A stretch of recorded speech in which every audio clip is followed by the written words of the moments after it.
RTC cross roads వద్ద Pushpa 2 premiere show సందర్భంగా జరిగినటువంటి తొక్కిసలాటలో రేవతి అనే మహిళ మృతి. ఇందుకు సంబంధించి బన్నీ అరెస్ట్.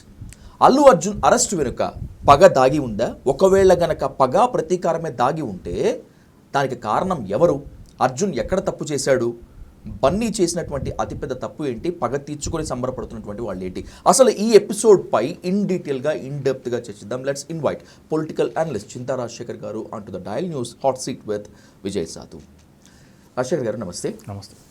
బన్నీ అరెస్ట్ కుట్ర అనేటువంటిది బాగా నడుస్తున్నటువంటి టాపిక్ కాదు. చట్టం తన పని తాను చేసుకుపోతుంది, బన్నీ అరెస్ట్కి నాకేమాత్రం సంబంధం లేదు అని చెప్పి మెగా ఫ్యామిలీ చెప్పకపోయినప్పటికీ సీఎం రేవంత్ రెడ్డి మాత్రం చెప్పారు. ఏంటి అసలు ఈ అరెస్ట్ ఎపిసోడ్ ఎలా చూడాలి? దీని వెనకాల ఎవరెవరు ఉన్నారు? అంటే ఇక్కడ సంధ్యా థియేటర్కి అల్లు అర్జున్ గారు వస్తున్నారని ఆ టైము ఆ డేటు మెన్షన్ చేసి చిక్కడపల్లి పోలీస్ స్టేషన్కి అండ్ కమిషనర్ ఆఫ్ పోలీస్కి ఇంటిమేషన్ ఇచ్చింది సంధ్యా థియేటర్ యాజమాన్యం 2 days బిఫోర్. ఓకే, 2 రోజుల ముందర ఇచ్చింది. చాలామంది ఫ్యాన్స్ వస్తారు కాబట్టి క్రౌడ్ కంట్రోల్ చేయడానికి తగు బందోబస్తు చేయవలసిందిగా సమాచారం ఇచ్చింది పోలీస్ యాజమాన్యం. తొక్కిసలాట జరగకుండా చేయాల్సింది ఎవరు? పోలీసులు. సో సంధ్యా థియేటర్ యాజమాన్యం తరఫున కానీ అల్లు అర్జున్ తరఫున కానీ ముందు జాగ్రత్త చర్యలు అయితే తీసుకున్నారు. ఏది? బందోబస్తు పరంగా క్రౌడ్ని కంట్రోల్ చేయాల్సిన దాని పరంగా తీసుకోవాల్సిన వాళ్ళు చట్టపరమైన ఏదైతే సూచన ఇవ్వాలో అది చేశారు. అది మీకు కావాలంటే కాపీ కూడా వాళ్ళు అఫీషియల్గా రిలీజ్ చేశారు విత్ అక్నాలెడ్జ్మెంట్ ఉంది. సో వీళ్ళ తరఫున ఏం పొరపాటు లేదు. రెండోది, ఇటువంటి సంఘటనలు గతంలో జరిగినాయా లేదా మనం చూస్తే బోలే బాబా అని ఉత్తరాదిలో ఇటీవల ఒక సాధువు వస్తే 121 మంది చనిపోయారు. అవును, 121. ఆయన బయట తిరుగుతున్నాడు. No arrest, no case. అంటే చాలా పెద్ద ఒత్తిడి తీసుకొచ్చిన తర్వాత ఎఫ్ఐఆర్ అయితే బుక్ చేశారు కానీ జైలు ఏం లేదు, అరెస్ట్ చేశారు, కేసు నడుస్తుంది. బయట 121 పీపుల్. చంద్రబాబు నాయుడు గారు గోదావరి పుష్కరాలప్పుడు ఆయన కోసం ఒక స్పెసిఫిక్గా విఐపి ఘాట్ అని విఐపీల కోసం నిర్ధారించిన తర్వాత కూడా అక్కడ వెళ్లకుండా సామాన్య ప్రజలు ఎక్కడైతే నీట మునుగుతారో స్నానం చేయడం కోసం పవిత్ర స్నానం ఆచరించడానికి ఒక ముహూర్తం నిర్ధారించుకొని ఆ ముహూర్తంలో అక్కడ స్నానం చేస్తే ఆ ప్రదేశంలో చేస్తేనే పుణ్యం కలుగుతుంది అని ఎవరో చెప్పిన మాట అని మనకైతే వచ్చింది. అది ఆయనకు ఒక విఐపి ఘాట్ అని వాళ్ళకు ఉన్నప్పుడు అక్కడికే వెళ్ళాలి. ఆయన ఎక్కడైతే విఐపీల కోసం పెట్టారో అక్కడికి వెళ్తే ఈ ప్రజలందరూ దగ్గర ఉండదు కదా. సో ఆయన మునుక వేస్తున్న సందర్భాన్ని, ఆ దృశ్యాలని చిత్రీకరించేందుకు బోయపాటి గారిని తీసుకువెళ్ళి అక్కడ ఒక అరగంట సేపు ఆ ముహూర్తం ముందు ఆ ముహూర్తం తర్వాత అరగంట సేపు వివిధ యాంగిల్స్లో ఆయన వీడియో తీసిన తర్వాత చంద్రబాబు నాయుడు గారు వెళ్ళిపోగానే ఒకేసారి గేట్లు తెరవడం వల్ల 29 మంది తొక్కిసలాట్లు చనిపోయారు. ఇటీవల ఎన్నికల ప్రచారంలో గుంటూరులో 2 చోట్ల ఒక రోజున 5, ఒక రోజున 6 తొక్కిసలాట్లు చంద్రబాబు నాయుడు గారి సభలో మృతి చెందారు. అటువంటి కేసుల్లో ఎక్కడో కేసులు పడలేదే. సినిమా అభిమానం వల్లనే కేసులు గనక పెడితే హత్యలే జరిగినాయే. మా ఫ్యాన్ గొప్ప అంటే మా ఫ్యాన్ గొప్ప. మరి ఆ 2 నటుల్ని ఎవరు? ఒకసారేమో Pawan Kalyan fan, junior NTR fan, ఒకసారేమో ప్రభాస్ ఫ్యాన్, పవన్ కళ్యాణ్ ఫ్యాన్. ఒక వ్యక్తి వాళ్ళ కొడుకుకి Vakeel Saab cinema premiere first day మొదటి రోజు మొదటి ఆటకి 500 రూపాయలు ఇవ్వలేదని తాపీ మేస్త్రి పని చేసుకునే ఒక వ్యక్తి ఒక కొడుకు 500 రూపాయలు ఇవ్వలేదని సూసైడ్ చేసుకున్నాడు.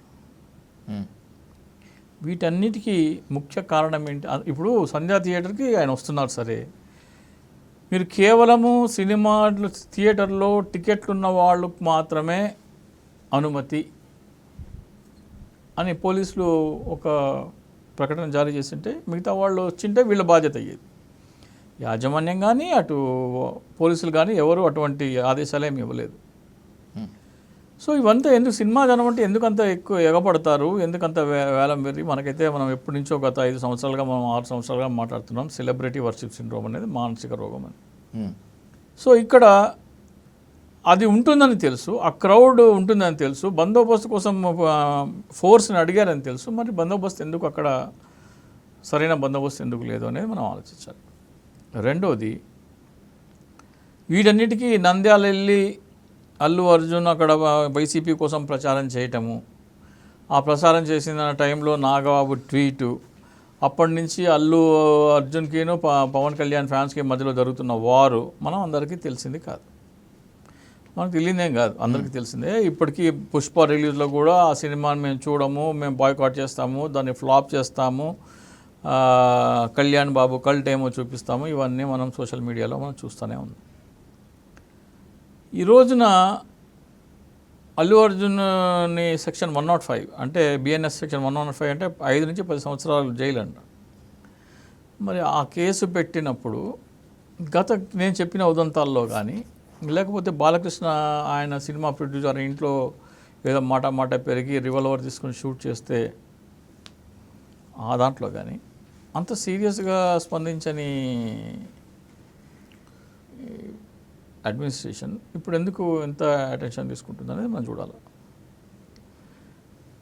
దీని వెనకాల రాజకీయ కోణాలు దాగి ఉందా అంటే, ఇప్పుడు వీళ్ళేమంటున్నారంటే వాళ్ళదేమో కాంగ్రెస్ పార్టీ, మాదేమో ఎన్డీఏ, మాకు వాళ్ళకి వైరం, అసలు మా ఇన్ఫ్లుయెన్స్ అక్కడ ఎలా ఉంటుంది అని ఒక సాగు చెప్తున్నారు. ఇది మన పవన్ కళ్యాణ్ ఇదైనా సరే మేము బీజేపీకి అనుకూలంగా ఉన్నాము, అది కాంగ్రెస్ ప్రభుత్వము, మాకేం సంబంధం, కాంగ్రెస్కి బీజేపీకి పడదు అని అన్నారు. అవును, అసలు యాక్చువల్గా అల్లు అర్జున్ పై జరుగుతున్న ట్రోలింగ్ వెనుక పవన్ కళ్యాణ్ ఉన్నారు, మెగా ఫ్యామిలీ ఉందనేటువంటిది ఒక వాదన. మెగా ఫ్యాన్స్ రచ్చ చేసిన మాట, చేస్తున్న మాట నిజం, అది వాస్తవం.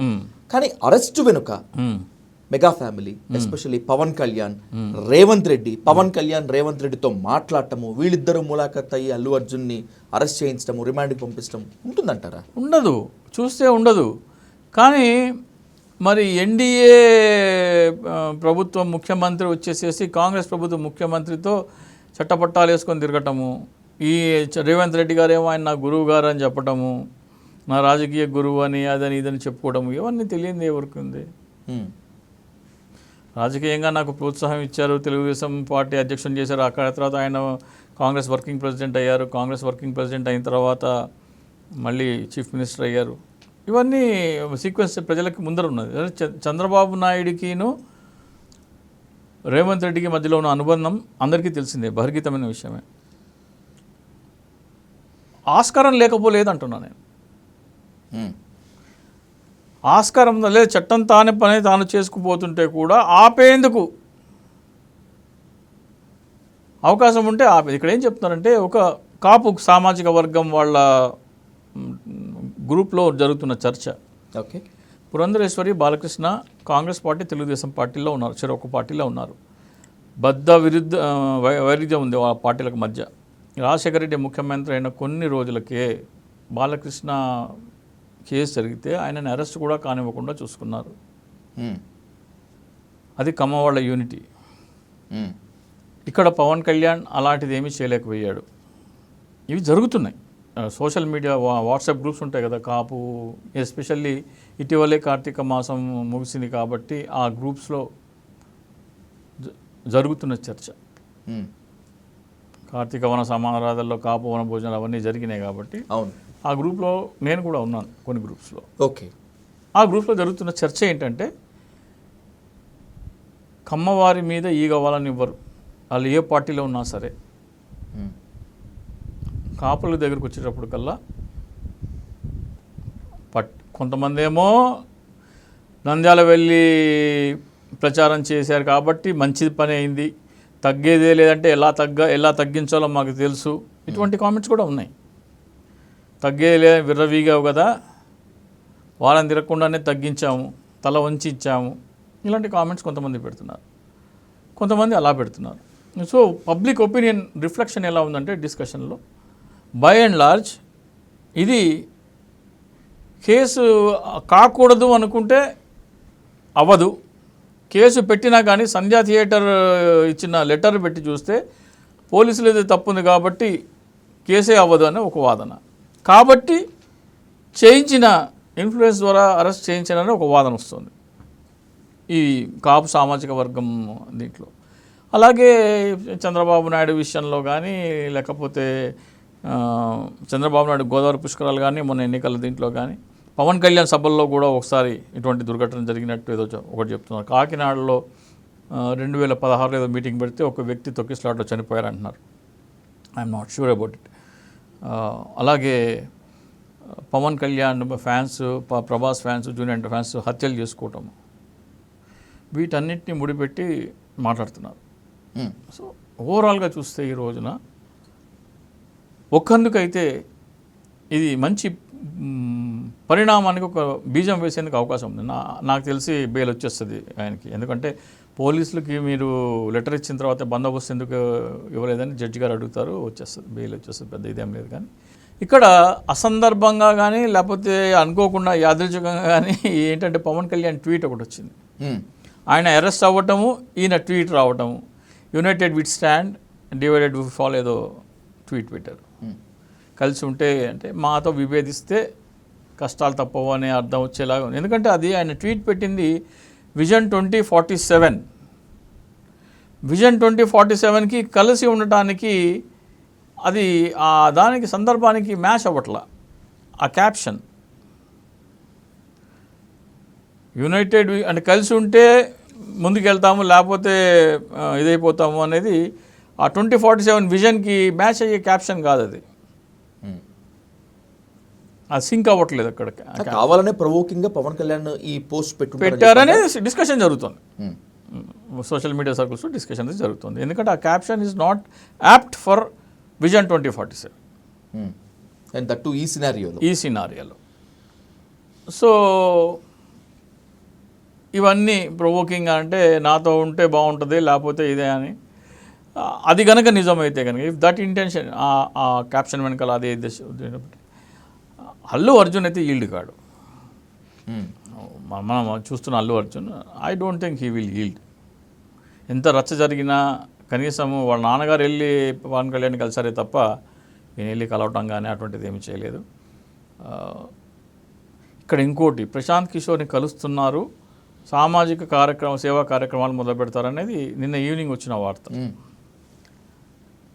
సో అదేమన్నా సరే ఆయన వెళ్ళి ప్రశాంత్ కిషోర్తో కలిసి ఒక పార్టీ ఏమన్నా ఫ్లోట్ చేస్తాడా, లేకపోతే జగన్మోహన్ రెడ్డితో కలిసి ఏమన్నా పొలిటికల్గా వెళ్తాడా, ప్రశాంత్ కిషోర్తో కలవాల్సిన అవసరం ఏముంది if that rumour is true.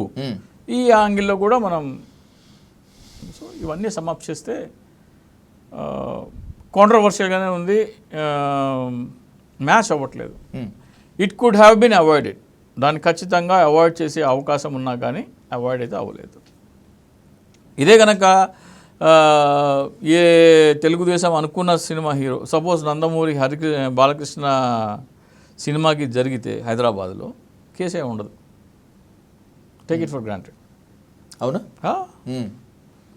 Balakrishna సినిమాకి ఏమైనా తొక్కిసలాటగా జరిగి ఎవరైనా చనిపోతే కనుక బాలకృష్ణ వచ్చిన ఈవెంట్లో కానీ రేవంత్ రెడ్డి ముఖ్యమంత్రిగా ఉన్నా సరే కేసు ఉండదు. నా ఒపీనియన్ చెప్తున్నాను నేను. నా ఒపీనియన్ చెప్తున్నాను.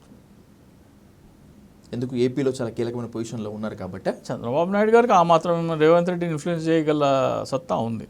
Okay, political discourses, political discussions ఎలాగైనా ఉండొచ్చు, కానీ లెట్స్ కన్క్లూడ్ రాజశేఖర్ గారు. ఎంత కాదనుకున్నా రేవతి మృతి బాధాకరం. అలాగే ఆ బాబు ఇప్పటికీ హాస్పిటల్లో ఉన్నాడు, ఇదంతా బాధాకరం. ఎవరిది ఇది? అల్లు అర్జున్ తప్ప, సంధ్యా థియేటర్ మేనేజ్మెంట్ తప్ప, లేకపోతే తమ ఫ్యాన్స్ని తమ హీరోని చూద్దాము అని వచ్చినటువంటి కుటుంబంతో వచ్చినటువంటి ఆ కుటుంబం తప్ప, లేకపోతే ఇది ఒక వ్యవస్థీకృత నేరమా, సిస్టమ్ మర్డరా? సిస్టమ్ మర్డర్ కాదు, ఇది అనుకోకుండా అంటే ఇంటెన్షనల్గా కాకుండా అలా ఒక ఇదైపోయింది. ఒక రకమైన మానసిక రోగానికి అలవాటు పడ్డారని మనం గత చాలా రోజులుగా చెప్పుకుంటూ ఉన్నాం. దీనికి సినిమా హీరోలు స్వచ్ఛందంగా ముందుకొచ్చి మీది అభిమానం కాదు, మీది మానసిక రోగము అని చెప్పేంత వరకు వాళ్ళకి ఎక్కదు అని నేను చెప్తూనే వస్తున్నాను. వాళ్ళ తల్లిదండ్రులు చెప్పినా, వాళ్ళ టీచర్లు చెప్పినా, ఎవరు చెప్పినా కానీ వాళ్ళకి బుర్రకెక్కదు. వీళ్ళు ఈ సంఘటన జరిగిన తర్వాత మూవీ ఆర్టిస్ట్ అసోసియేషన్ ఆర్టిస్టులు అందరూ కలిసి సంయుక్తంగా సినిమా అభిమానం మితిమీరి అది మానసిక రోగానికి దారితీసింది. మీరు మానసిక రోగమా కాదా అనేది మీరు వెరిఫై చేసుకోవాలి. దానికి సైకియాట్రిస్టులు తీసుకోవాల్సిన కౌన్సిలింగ్ కూడా అవసరమైతే తీసుకోవాలి. బ్లేడ్లతో చేతులు కోసుకొని ఫ్లెక్సీలకు తిలకాలు పెట్టడము, ఫ్లెక్సీలకి పాలాభిషేకం చేయటము, బర్త్డేలు మీరు చేయడం, ఎవరో బర్త్డేలు మీరు చేయటము, మీ హీరోని ఎవరో అంటే మానసికంగా మనోభావాలు దెబ్బతిన్నాయని వీళ్ళు వెళ్ళి వాళ్ళ మీద హత్యలు చేయటము, దాడులు చేయటము, తలకాయలు బద్దలుకోవటము, ఇవన్నీ మానసిక రోగ లక్షణాలు. ఎక్కడైనా సరే సినిమా థియేటర్కి కానీ లేకపోతే ఆడియో ఫంక్షన్కి కానీ ఎవరైనా సరే మీ అభిమాన హీరో వస్తుంటే మీ దగ్గర పాస్ ఉంటే పాస్ ఉన్న వాళ్ళు మాత్రమే రండి. సంధ్యా థియేటర్ కూడా మొన్న ఎవరి దగ్గర అయితే టికెట్ ఉందో వాళ్ళు మాత్రమే అలౌడ్ అని చెప్పి జనాలందరూ లోపలికి వెళ్ళిపోయిన తర్వాత ఒక 5 minutes షో అయిన తర్వాత కనుక అల్లు అర్జున్ లోపలికి వెళ్ళినట్టయితే ఇంత ఇది జరిగేది కాదు. ఓకే, అక్కడ ఉన్న మీ టికెట్ లేని వాళ్ళందరినీ డిస్పర్స్ చేసేసి అప్పుడు సినిమా చూస్తుంటారు కాబట్టి వాళ్ళు బయట ఉంటారు కాబట్టి వాళ్ళందరూ లోపల ఉంటారు కాబట్టి వీళ్ళ కోసం కేటాయించిన రోలు వీళ్ళకి పెట్టేసేసి సినిమా ఒక పావు గంట అయిపోయిన తర్వాత ఈయన లోపలికి వెళ్ళి ఇంటర్వెల్ ముందరో ఏదో మళ్ళీ బయటకు వచ్చేస్తే అంత తొక్కిసలాట జరగదు. సో ఇటువంటి ప్రికాషన్స్ రాబోయే రోజుల్లో తీసుకోవాలి. రాబోయే రోజుల్లో సినిమా ఫంక్షన్లో ఏ ఒక్క అభిమానికైనా సరే చనిపోవటం కానీ, వాళ్ళ పుట్టినరోజులకు ఫ్లెక్సీలు కడుతూ కరెంట్ షాకులు కొట్టి చనిపోవటం కానీ, వాళ్ళ ఫ్లెక్సీలు కడుతూ పైనుంచి కింద పడి చనిపోవటం కానీ, లేకపోతే వాళ్ళు గాయపడి అంగవైకల్యం అవటం కానీ ఏదైనా జరిగితే, ఇంత జరిగిన తర్వాత కూడా ఇది మానసిక రోగం అని చెప్పని తెలుగు సినిమా నటీనటులు వాళ్ళు ఏమంటారు, హంతకులు. వాళ్ళు హంతకులు, శవాల మీద బతికే వారితో సమానం. ఇది సెలబ్రిటీ వర్షిప్ సిండ్రోమ్ అనేది ఒక మానసిక రోగము. దీని నుంచి మీరు బయటపడండి. మీ బాధ్యతలు చాలా ఉన్నాయి. మీకు మీ జీవితానికి ఉపయోగపడే వాళ్ళు రైతులు, సైనికులు, టీచర్లు, డాక్టర్లు, మీకు ఉపాధి అందించేవాళ్ళు, వీళ్ళందరి తర్వాత చిట్ట చివరన మేము ఎంటర్టైన్మెంట్, మాది బాధ్యత. మా దగ్గరికి రావాలి. మా దగ్గరికి రావాలంటే ఆటోగ్రాఫ్ కోసం కానీ మమ్మల్ని కలవటం కానీ వీళ్ళందరినీ కలిసిన తర్వాత మా దగ్గర రండి. నా బర్త్డే చేయాలంటే నువ్వు ముందు నీ టీచర్ల బర్త్డేలు, మీ లెక్చరర్ల బర్త్డేలు, మీ ఇంట్లో ఎవరికైనా సరే ప్రాణాపాయం వస్తే కాపాడిన డాక్టర్ల లెక్చరర్లు, రైతులకి ఏరువాక పౌర్ణమి రోజున రైతులు వెళ్ళి గౌరవించటము, కార్గిల్ దినోత్సవం కానీ లేకపోతే విజయ్ దివస్ కానీ ఆ రోజున వెళ్ళి December 16th విజయ్ దివస్ ఉంది, వాళ్ళని వెళ్ళి సైనికుల్ని గౌరవించి ఇవేవి చేయట్లేదు కదా. తెర మీద లేని చూపించి భ్రమలు కల్పించిన వాళ్ళకి ఇంత పిచ్చి ఏంటి అనేది వాళ్ళు చెప్పకపోతే వాళ్ళు ఖచ్చితంగా హంతకులే కాదు, ఈ మానసిక రోగాన్ని ఆస్వాదించే ఉన్మాదులు సినీ నటులు. రైట్, మార్పు ఖచ్చితంగా మొదలవ్వాలని చెప్పి అటు సినిమా హీరోల్లో మాత్రమే కాకుండా వాళ్ళని వేలం వెర్రిలాగా ఆరాధిస్తున్నటువంటి ఫ్యాన్స్లలో కూడా రావాలని, మునుముందు ఇలాంటి ఘటనలు ఎక్కడా కూడా పునరావృతం కాకుండా ఉండాలని మనస్ఫూర్తిగా కోరుకుందాం. Thank you so much Rajasekhar గారు. నమస్తే.